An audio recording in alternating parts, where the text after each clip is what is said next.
C টোনারের টি আর moisturiser M CTM, এটা করলে আমার স্কিনের পিএইচ ব্যালেন্সটা ঠিক থাকবে।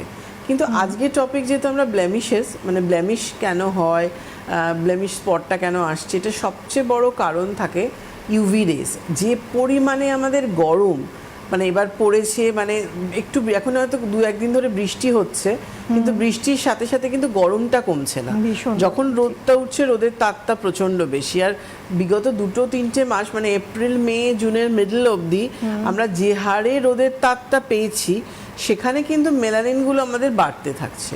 আমরা চাইছিলাম বৃষ্টিটা আসুক, একদম বৃষ্টিটা আসুক, এটা তো চাইছিলাম। আর এত গরমে মানে এবারে আমি প্রচুর ফোনও পাই এখানে যে মুখের দাগ হয়েছে, দাগ ছোপ আছে, এবং অনেকে এবার মানে নতুন অনেক ফোন পাই কল, যারা প্রথম ইউজ করতে চাইছেন, যে এবারে মুখে দেখছি প্রচণ্ডভাবে ছিটছিট দাগ হয়ে গেল, কিংবা প্রচণ্ডভাবে পিম্পলস হয়েছে, পিম্পলসগুলো বসে গিয়ে, অনেকের খোঁটা স্বভাব থাকে, বসে গিয়ে দাগ হয়ে গেল।